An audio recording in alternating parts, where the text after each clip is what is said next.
parents didn't want to see me with my children at family dinner. "There's no seats for them. There are other grandchildren sitting here," said Dad, and my sister laughed, but "There are no seats for them. The other grandchildren are sitting here," my dad said. My sister, Lauren, laughed like it was the funniest thing she'd ever heard. I stood in the doorway with my 2 children, holding a small gift bag. I had come to congratulate her on her promotion, thinking it would be a family reunion. My younger brother, Jake, had told me to come. "It'll be fun, Stan, everyone will be there." But as soon as I walked in, I knew I had made a mistake. The dining room table was set, plates and silverware neatly arranged, wine glasses filled. It was full of familiar faces: my parents, Lauren, her husband, their 2 children. Everyone but me and my kids. I glanced at my mother, hoping for some kind of intervention, but she was busy arranging the plates as if they were the most important thing in the world. My father stood with his arms crossed, looking annoyed that I had even shown up. Lauren leaned back in her chair, amused. Then my father said it. "Why did you bring the kids? We didn't even invite you. Why are you even here?" The words hit harder than I expected. My youngest, still clinging to my leg, looked up at me in confusion. My older one, who was just old enough to understand when we weren't wanted, looked from me to them, waiting to see how I would react. "Well, come in, I guess," my father finally said, as if doing me a favor. "But there's no room for you. Only room for the other grandchildren, Lauren's children. Our beautiful daughter's children. She'll finally be able to help us now." Lauren laughed again, louder this time. I kept my voice calm. "So our sister is golden now, huh? Now that she's been promoted, she doesn't need my help anymore?" Lauren rolled her eyes. "Who needs you, Stanley?" "Ha!" I smiled, relieved. "Perfect. That means I don't have to pay the mortgage anymore. It's their burden now." The laughter stopped immediately. My father's face twitched. My mother, who had been pretending to be busy, finally turned to look at me. Lauren straightened in her chair. "Wait, what?" I shrugged. "You don't need me, right? So I'll stop making the extra payments. Lauren can handle it now." No one spoke for a few seconds. The change in the air was almost comical. A moment ago, I was the unnecessary outsider, but now, suddenly I mattered. Lauren let out a nervous laugh. "Come on, Stan, don't be dramatic." I turned to my kids. "All right, let's go." "Are you serious?" my dad snapped. "You're just going to leave? You just said we weren't invited." Lauren looked at our mom, then back at me. "You wouldn't actually stop paying, would you?" I smiled. "Watch me." I took my kids by the hand and headed for the door. That's when I caught Jake in the back of the room, standing against the wall. He hadn't said a word the whole time. His hands were in his pockets, his eyes fixed on the floor. Unlike the others, he looked embarrassed. I opened the door and stepped out, closing it behind me. In the car, my youngest spoke up. "Why don't Grandma and Grandpa like us?" I exhaled, keeping my voice light. "It's just that your grandparents are a little inadequate. And your aunt too. But don't worry, we'll fix that." I laughed, and we drove home. When I told my wife, she was stunned. She was 8 months pregnant and didn't want to leave the house, but when I told her, she just stared at me. "You did this? In front of the kids?" "Yes. They really did." She shook her head, speechless. A week later, everything changed. A week went by. I didn't think about her much. Life actually felt easier. No mortgage payments hanging over my head, no late-night calls from my parents needing money. Just me, my kids, and my pregnant wife getting ready for the baby. Then, out of nowhere, Jake showed up at my house. I opened the door to find him standing there, looking exhausted. "Hey," he said. "Can I come in?" Jake never just stopped by. Something was up. I let him in and he sat down at the kitchen table and rubbed his face. "Lauren lost her job," he finally said. I blinked. "Already?" "Yeah. Got fired. She's totally screwed." I sat back, processing. Let me guess, she spent her entire paycheck before she even got it. Yup. He let out a dry laugh. Bought a bunch of expensive crap. Thought she had it made. Then boom. Gone. I grinned. Karma moves fast, huh? Jake hesitated. It's worse than that. I raised an eyebrow. She didn't just get fired, he said. Someone set her up. That got my attention. What do you mean? Some guy at work, she thought he was her boyfriend. He stole a bunch of money from the company and somehow pinned it on her. She didn't see it coming. She's not just fired, Stan. She might get sued. I whistled. Damn. Yeah. He shook his head. Mom and Dad are going crazy. They were counting on her to help with the bills. Now they're panicking. I leaned forward. So what? They want me to fix it? Jake didn't answer right away, which told me everything I needed to know. I laughed. Unbelievable. They literally kicked me and my kids out a week ago. Told me we didn't belong. And now suddenly they remember I exist?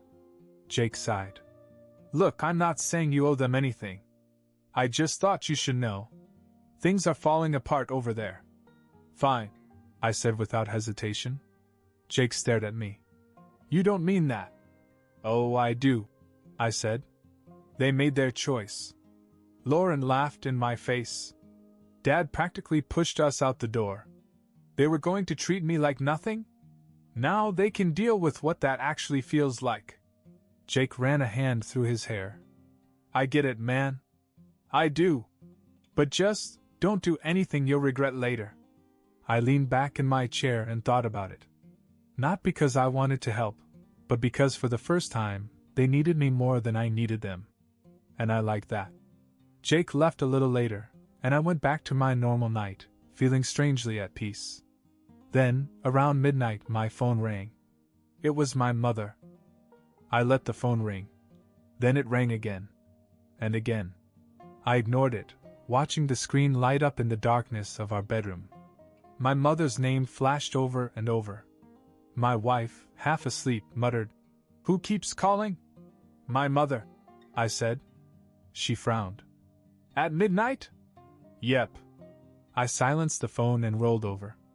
A few minutes later, Jake texted. "Jake, pick up. It's bad." I sighed and called him back. He answered right away. "Stan, you need to come over. Dad's having chest pains. Mom's freaking out." I sat up. "Wait, what?" "He doesn't look good, man. Mom tried calling Lauren first, but she's not answering. She's been crying all day about her job, and now she's ignoring everything." I grinned. "You mean the golden child doesn't want to deal with family problems? Shocking. Stan, come on. This is serious." I hesitated. I knew I should go.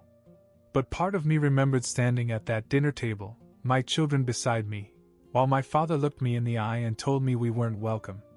I exhaled. "Fine. I'll be there soon." My wife sat up. "You're really leaving?" "I just want to see what's going on." She studied my face, but didn't argue. "Be careful." I pulled into the driveway and immediately noticed something strange. The house felt different. For years, it had been the place where I always ended up fixing her problems, paying their bills, covering up their mistakes. It had been the place where I was needed, but never respected. But now I was just a visitor. I entered without knocking. My father was slumped in his chair, his face pale and sweaty.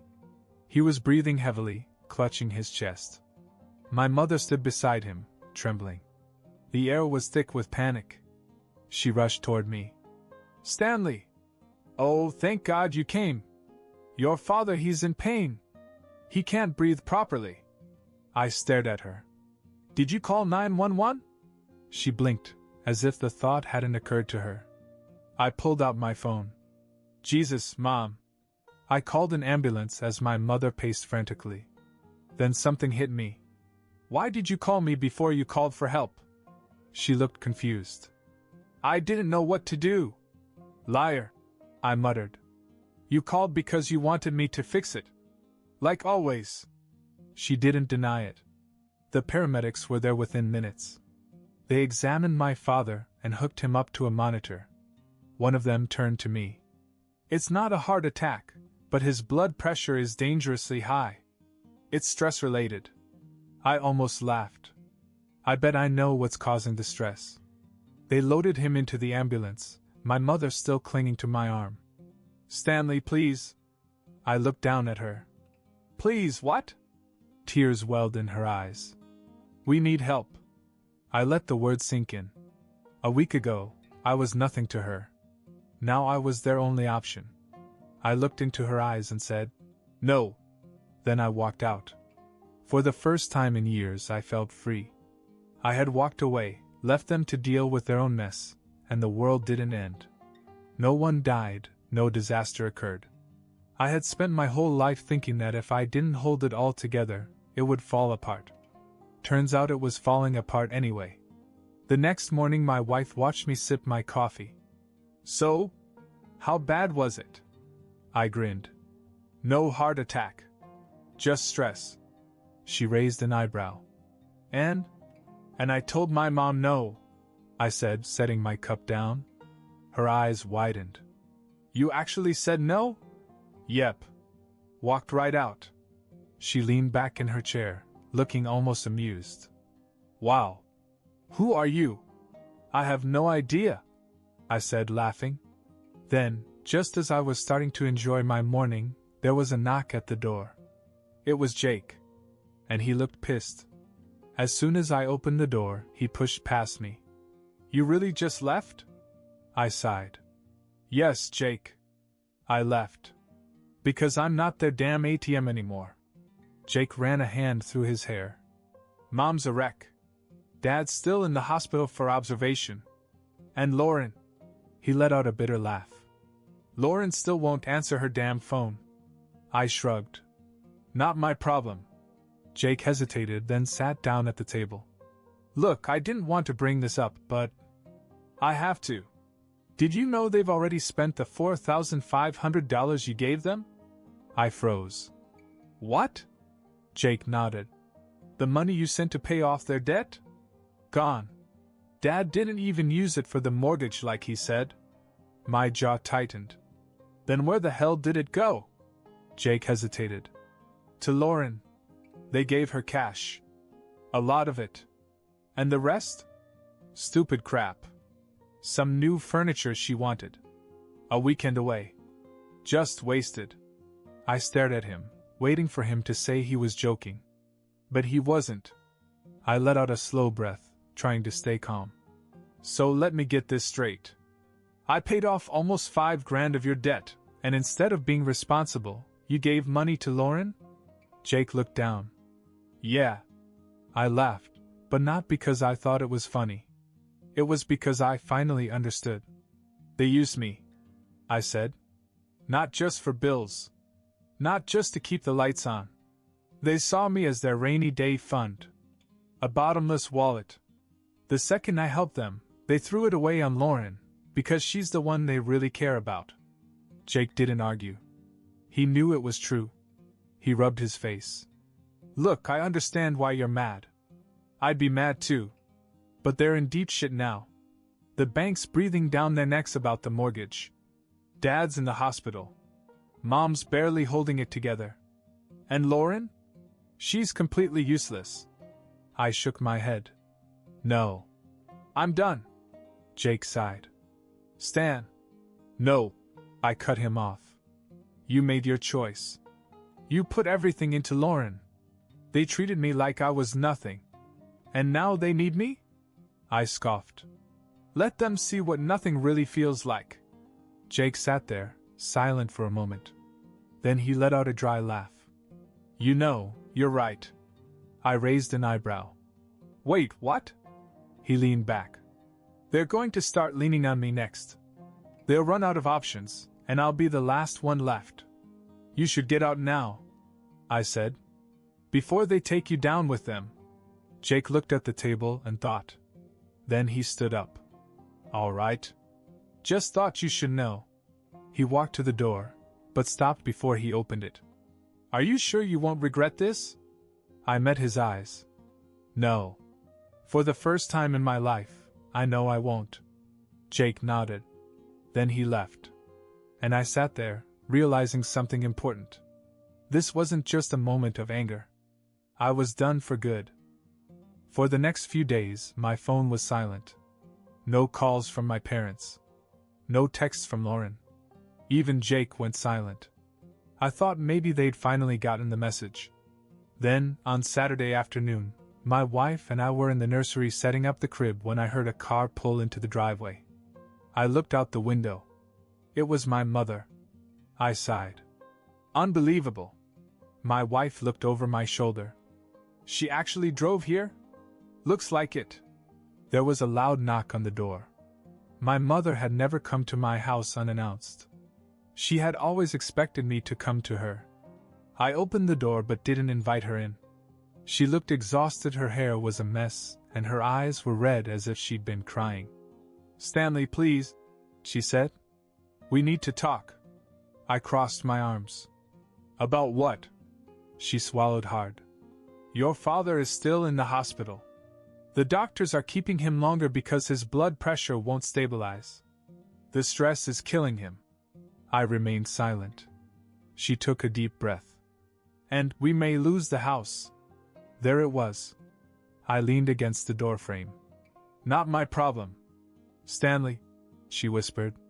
Please. We have nothing. We gave everything to Lauren because we thought she would take care of us. We trusted her. Her voice broke.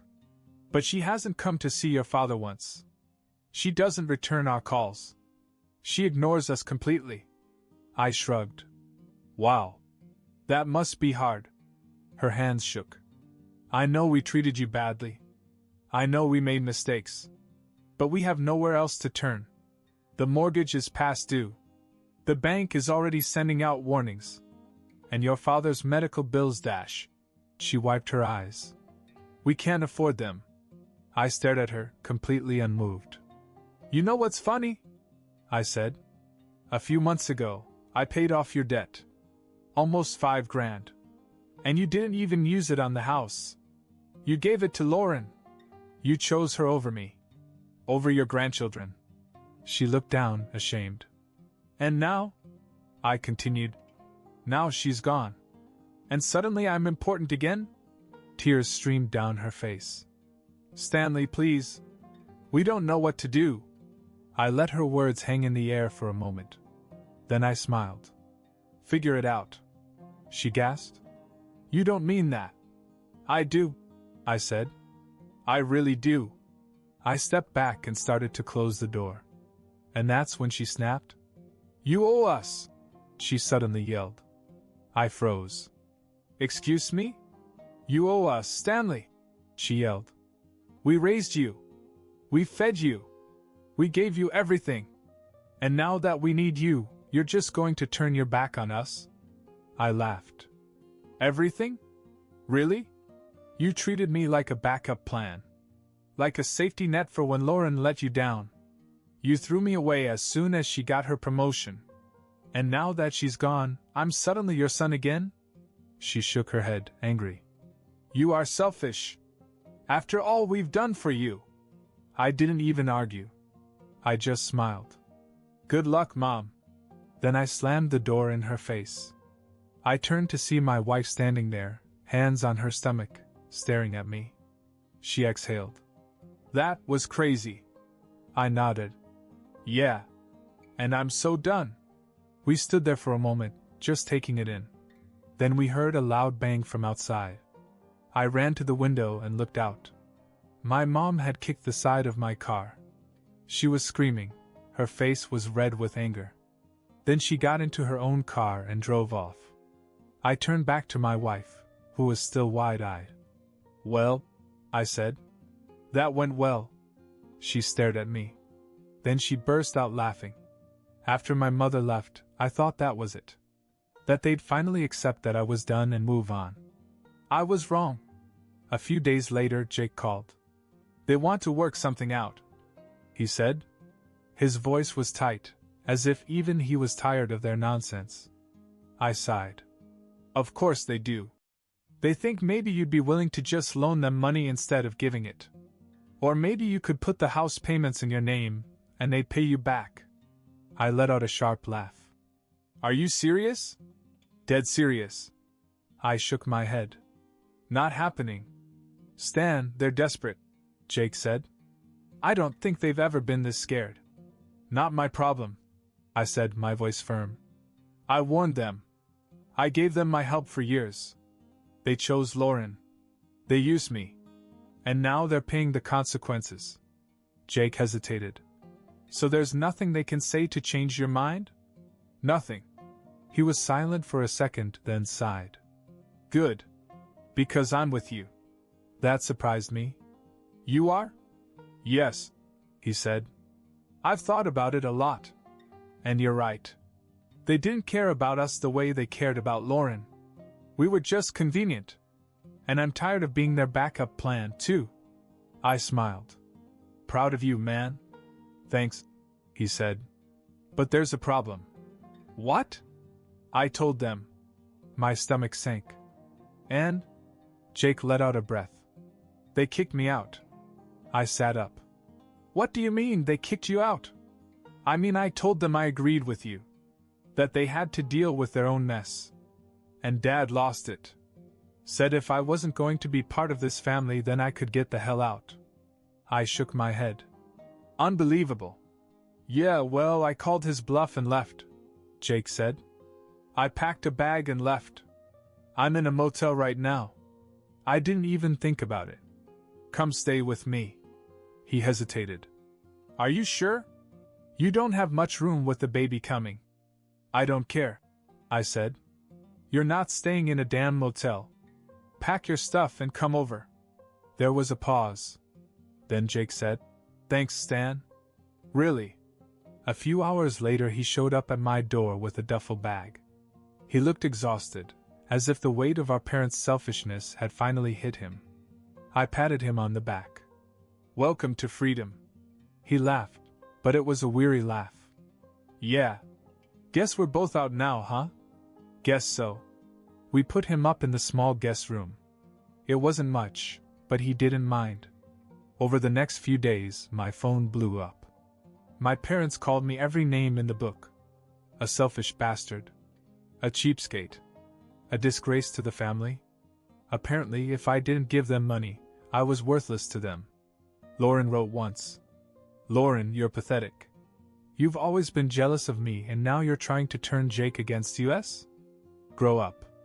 I didn't even bother to reply. And then what? Silence. For the first time in my life, I didn't hear from them. No guilty phone calls. No fake apologies. No manipulative pleas for help. Just nothing. Jake and I settled into a routine. It was weird at first, two grown men suddenly living together like we were kids, but honestly, it was nice. We were on the same team for the first time. And after everything, it was enough. I haven't spoken to my parents for 3 months. 3 months of peace. 3 months of not being needed. The baby is almost here. Jake is saving up to get his own place. And I wake up every morning wondering what financial disaster my parents are going to dump on me next. Do I miss them? No. I miss the idea of having real parents. Parents who love you for more than what you can do for them. But the real people? The ones who threw me and my kids away for Lauren and then expected me to save them when she failed them? No. I don't miss them at all.